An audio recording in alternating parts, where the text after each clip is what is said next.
Então, nessa ação penal 501.23.3104, depoimento do senhor Eduardo Hermelino Leite. Senhor Eduardo, o senhor foi chamado nesse processo como testemunha. Na condição de testemunha, o senhor tem um compromisso com a justiça em dizer a verdade e responder as perguntas que lhe forem feitas, certo? Perfeito. Eu vou advertir o senhor, por força de lei, que se o senhor mentir, se o senhor faltar com a verdade, o senhor fica sujeito a um processo criminal, certo? Perfeito. Senhor Eduardo, eu tenho conhecimento que o senhor também responde a uma ação penal perante esse juízo, na qual são imputados ao senhor fatos semelhantes. Então podem ser feitas perguntas ao senhor que eventualmente lhe tragam prejuízo, que lhe levem à sua autoincriminação. Em condições normais o senhor teria direito de não responder a essas questões.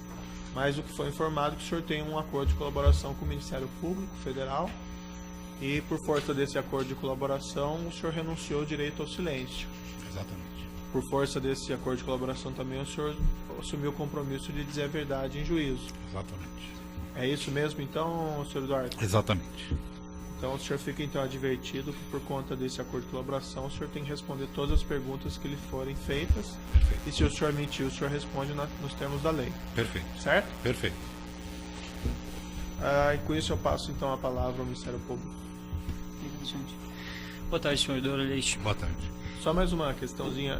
Como a sala é um pouco ampla, eu peço para o senhor responder alto as perguntas. Perfeito, perfeito. Senhor Eduardo, o senhor poderia nos relatar brevemente o seu histórico na Camargo Corrêa, as funções que o senhor desempenhou, especialmente com relação aos contratos com a Petrobras? Perfeito. Eu entrei na Camargo Corrêa em 1994, na época como assistente comercial, estagiário dentro da área, e vim trabalhando até virar diretor da companhia em 2005, aonde eu fui diretor de novos negócios com clientes privados, e a partir de 2009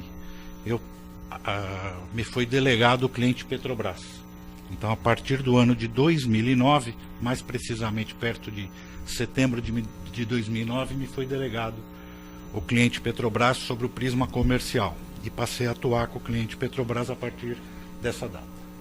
Então, a partir dessa data, em 2009, o senhor passou a ser a autoridade máxima no que diz respeito aos contratos da Camargo com a Petrobras? Assim? Não autoridade máxima, porque nós tínhamos uma estrutura empresarial para cuidar do cliente. Então, nós tínhamos uma área específica, que era a área de óleo e gás. Essa área tinha um diretor superintendente, diretor-presidente, que era o Dr. Dalto Avancini. Tinha um diretor comercial, que no caso eu exercia essa função, e tinha diretor de operações, que logo no início, logo que eu entrei, era o senhor Silvio Zen, e depois isso mudou. Certo. O senhor se reportava ao senhor Dalton? Me reportava ao senhor Dalton. Para a tomada das decisões, então, com relação aos contratos, sim, era o Dalton a ser reportado em primeiro lugar. Sim. E quais eram suas atividades, então, nessa posição de diretor comercial da Camargo com o cliente Petrobras? Logo que eu assumi o cliente Petrobras, foi o último contrato que a Camargo teve com a Petrobras, foi assinado em dezembro de 2009. Então, em setembro de 2009, a Camargo já havia ganho a licitação da refinaria do Nordeste, da Renest, e o contrato foi assinado em dezembro, e eu participei inclusive da assinatura desse contrato. A partir daí, o que a Camargo teve de relação sob o prisma comercial com a Petrobras? Eram relações no que tange a gestão dos contratos que ainda existiam e que estavam em execução. Então nós tínhamos contratos que já tinham finalizado e que tinham pleitos a serem recebidos. Nós tínhamos contrato em andamento e que estavam também com problemas de ajuste com relação ao andamento desses contratos. E os contratos novos, que era o contrato basicamente da Renest, que tinha que entrar em implementação. Então esse foi o foco da gestão nesse primeiro momento. Certo. Quem que o antecedeu nessa função? Nessa função, antes de ser criada a área de óleo e gás, dentro da Construções de Comércio Camargo Corrêa, havia uma diretoria de indústria que acumulava função comercial e operacional, que era o senhor Leonel Viana. Foi o senhor Leonel Viana, então, que lhe passou a sistemática do funcionamento da relação com a Petrobras, Sim, foi ele que me transmitiu como é que havia sido, qual era a situação do contrato da Repar, que era um contrato em andamento, como é que tinha sido a contratação da Renest, que era uma licitação que já tinha ocorrido, e quais eram os compromissos que a empresa tinha assumido no que tange principalmente a pagamento de propinas nesses contratos. Eu gostaria que o senhor detalhasse, então, essa passada de bastão aí, essa transição do Leonel Viana para o senhor, como ele colocou a questão desses compromissos.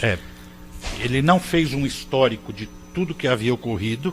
O que ele me passou é aquilo que estava em pendência. A Camargo, ela não trabalha com caixa 2, todos os pagamentos da Camargo eram feitos através de terceiros, através de subcontratados que ela delegava para isso, ou através de consultorias que eram apresentadas, no caso, pelos credores dessa propina. Esses contratos já estavam celebrados, eram contratos em execução, e o que tinha que ser feito é que esses contratos ocorressem. Então, os desembolsos para esses contratos de propina tinham que ocorrer fruto do fluxo de caixa dos empreendimentos que a Camargo tinha. E existia uma dificuldade muito grande porque como os montantes eram significativos, era muito difícil você dar vazão a isso dentro dos contratos de consultoria existentes. Então, existia uma pressão muito forte para que esses pagamentos fossem feitos e, por outro lado, mecanismos para se buscar para que esses pagamentos atingissem os volumes desejados. E quem eram os destinatários desses pagamentos de propina? No caso, era a diretoria de serviços e a diretoria de abastecimento, sendo que nos foi informado que para cada diretoria haveria um apadrinhamento. Na diretoria de serviços, o apadrinhamento era do Partido dos Trabalhadores, e na diretoria de serviços, de abastecimento, o apadrinhamento era do Partido Progressista. Certo. E os beneficiários dentro da diretoria seriam os próprios diretores? Veja bem, como a gente se utilizava dos chamados aí dentro do processo operadores, a gente passou a não ter essa interlocução direta com o núcleo político ou o núcleo partidário que estava envolvido. Era excepcional algum contato nesse sentido. Por quê? Porque essa era a função do operador, senão ele perdia a função no processo. Então ele até limitava o nosso acesso. O operador ele tinha que se valorizar dentro do processo. Então esse processo de pagamento, a gente sabia que o beneficiário era o partido, mas a gente sabia que existia um percentual que eles chamavam que era para casa. No caso da diretoria de abastecimento, que era um percentual que atendia ao diretor, né? Mas Paulo Roberto Costa. Mas nunca isso foi detalhado para nós. A gente sabia que eu tinha uma dívida de 1% do valor que foi contratado e conforme faturamento. Certo. Permite uma intervenção, então o senhor sabia como? O que o senhor sabia exatamente? Por exemplo, da diretoria de abastecimento do São Paulo Roberto, né? O Paulo não tratava isso de uma forma ostensiva, mas por uma vez o Paulo me comentou que eu tinha que acertar as propinas com IUSF. IUSF me comentou que essas propinas atingiam o Paulo Roberto. Isso se concretizou o dia que eu tive que celebrar um contrato com a Costa Global, a empresa do Paulo de consultoria, para efetuar esse tipo de pagamento, que caracterizou que ele era um beneficiário direto. E no caso da diretoria de serviços, a gente se utilizava do Júlio Camargo, que era quem fazia a interlocução, e logo no início que eu assumi, perto de setembro de 2009, quando eu assumi a área comercial da diretoria de óleo e gás, eu fui chamado para uma reunião na residência do Dr. Júlio Camargo, no qual estavam presentes o Dr. Duque e o Dr. Pedro Barusco, e ali me foi informado de quanto a empresa devia, e que a empresa tinha que atender à casa e ao partido, mas isso era uma distribuição que eles que cuidavam, e o que foi tratado foi o volume que a Camargo deve e como é que ela vai fazer para efetuar o pagamento através do Júlio Camargo. Essa reunião, então, foi ostensiva. O senhor pôde perceber que, de fato, o Júlio Camargo representava Barusco e Duque nesses pagamentos. Sim. E eram pendências de pagamentos relativas a quais obras, o senhor recorda? Como eu lhe falei, quando eu assumi não me foi passado um diagrama de exatamente o que era devido em cada obra.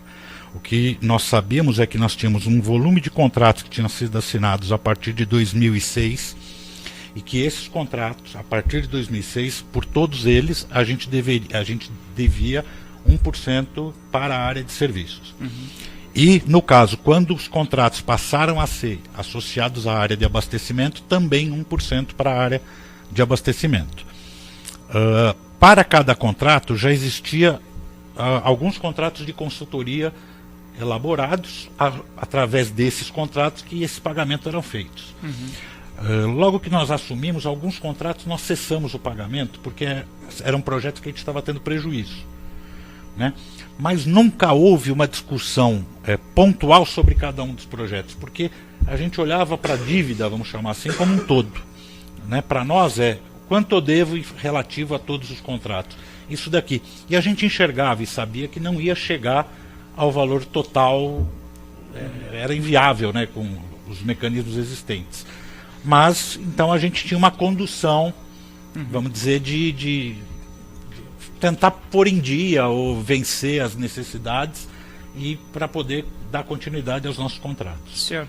Então, um ponto importante, o senhor colocou, em todos os grandes contratos celebrados pela Camargo havia esse compromisso prévio estabelecido. Em todos os grandes contratos. E esse compromisso era de 1% para ambas as diretorias, abastecimento e serviço. Isso quando tinha envolvimento da diretoria de abastecimento. Existem contratos que não tinham envolvimento da diretoria de abastecimento. Vale ressaltar o que é. Em algum momento dentro da Petrobras, quem era responsável exclusivamente pela implantação era a chamada diretoria de engenharia. Então ela não envolvia, por exemplo, a diretoria de abastecimento, nem a diretoria de gás e energia. Ela contratava, ela produzia empreendimento e entregava. Então, neste modelo, se pagava 1% exclusivamente para a área de serviços / engenharia. A partir do momento que houve uma pequena mudança dentro da Petrobras e houve uma engenharia compartilhada, isso passou a ser tratado também pela área de abastecimento. E a partir daí passou a ter esse direito. Basicamente, na Camargo, dos cerca de 10 ou 12 contratos que envolviam propina, somente 3 envolveram a área de abastecimento. Né? Os outros 7 eram exclusivamente da área de serviço, porque eram esse outro modelo. Quais foram esses contratos de que envolviam ambas as diretorias? Revap, Repar e Reneste. Né? Vale do Paraíba, aqui é do Paraná e a do Nordeste. E nesses casos, o compromisso de 1% se estendia também para os aditivos contratuais? No caso específico da Camargo, eu posso falar como é que a gente funcionava, né? Logo que a gente assinava o contrato, eles se achavam credores do valor de 1%. Como a Camargo não tinha um mecanismo para efetuar pagamento, eram mecanismos parciais, a gente falava que ia pagar para e passo ao andamento do contrato. Né? Por isso que tinha esses contratos de consultoria que faziam os pagamentos para e passo. Então isso, a gente pagava sob faturamento. Com as medições e pagamentos. Então, quando o contrato era aditivado, você estava, na verdade, já embutindo esse 1% para a área. Né? O contrato é de 2.400. Se você faturou 2.600, porque ele foi aditado, o cara ia acabar recebendo sobre 2.600 1%. Agora, independente disso, como eu também informei na minha delação, em alguns momentos, dentro da discussão dos aditivos, existia uma negociação pontual dentro da estrutura da Petrobras. Para um acréscimo nesses pagamentos. Exatamente. Em cada contrato, grande contrato desse, esse 1% ele poderia ser negociado, a forma de pagamento, ou o senhor tem conhecimento? Olha, no nosso caso específico, não tinha essa chance, porque primeiro que a gente não cumpria, a gente tinha muita dificuldade em honrar o compromisso. Então agora não sei se os outros, por efetuarem o pagamento antecipado ou se eles tinham algum tipo de benefício, eu não posso afirmar. Mas no nosso caso, o que nós tínhamos que fazer é cumprir só o fluxo de pagamento existente. A Camargo, o senhor coloca a Camargo assim como uma devedora, e daí não tinha uma margem de barganha nesses... Exatamente. Isso. E dentro dessa sistemática, desses compromissos previamente estabelecidos, o senhor colocou num dos seus termos de colaboração que o pagamento dessas vantagens auxiliava a Camargo a performar. O que seria isso? Vou lhe dar um exemplo que começa desde a presença do operador. Às vezes, para eu acessar o diretor, para agendar uma reunião com o diretor, eu dependia da interferência, por exemplo, na área de serviço do Júlio Camargo. Então eu mandava um e-mail para a Petrobras, porque o processo de agendamento na Petrobras quero conversar com o diretor de serviço, eu mandava um e-mail para a secretária informando qual era o tema e pedindo uma agenda. E essa agenda não acontecia. Aí quando eu pedia interferência, essa agenda prontamente era atendida.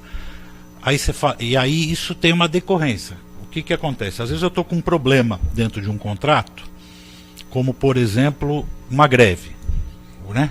Eu estou incidindo em custos maiores porque o site, né, não a minha obra, mas o site da Petrobras está em greve. Isso está fazendo com que eu tenha custos adicionais. Eu quero levar imediatamente a diretoria da Petrobras e começar uma negociação sobre esses custos, porque eu estou incidindo sobre isso. Quando eu não tenho a liberdade de sequer agendar uma reunião, eu passo a ser diretamente afetado sobre a possibilidade de começar a fazer essa discussão. Então isso é um exemplo prático de como a ausência de pagamento me impedia de repente ter uma discussão, às vezes de caráter legal, técnico, sobre qualquer coisa dentro da Petrobras. É possível dizer que esses pagamentos então eram um atalho, abreviavam, facilitavam o relacionamento da empresa com os diretores de abastecimento de serviço? Eu diria que um pouco sim facilitavam, mas principalmente botavam em condições normais. Porque senão você vivia uma condição anormal, você não conseguia agendar, você tinha essas dificuldades. Então, no primeiro plano te conduzia uma situação normal e com certeza num segundo plano te conduzia uma situação de melhor receptividade, né? Como nós éramos devedor, como eu citei nesse primeiro encontro, a pior coisa que tem é quando você é apresentado ao correspondente do cliente, o cara te fala, você me deve, né? Então você começa com uma dificuldade de relacionamento muito grande. Uhum. E alguma vez ocorreu algum tipo de retaliação por parte dos então diretores de serviço de abastecimento, a Camargo Correia, algum tipo de ameaça? Uma retaliação assim significativa não. O que a gente tinha era alguma morosidade em processos. Uhum. Então, por exemplo, um processo de decisão, o próprio caso da assinatura da Renest é um exemplo, né? Se você entrava na fila. Ele demorou basicamente 8 meses para ser assinado, né? Então você não pode falar que isso é um procedimento normal. Então algo tinha que gerou essa questão. Eu não posso afirmar, porque eu não participei, que foi em função disso. Porém, na primeira visita extra, aquela reunião com o Dr. Júlio que eu fiz ao diretor Duque dentro da Petrobras, ele me informou que o Teodalto me acompanhava, e acho que até o Teodalto também comentou isso junto à delação dele. Ele nos informou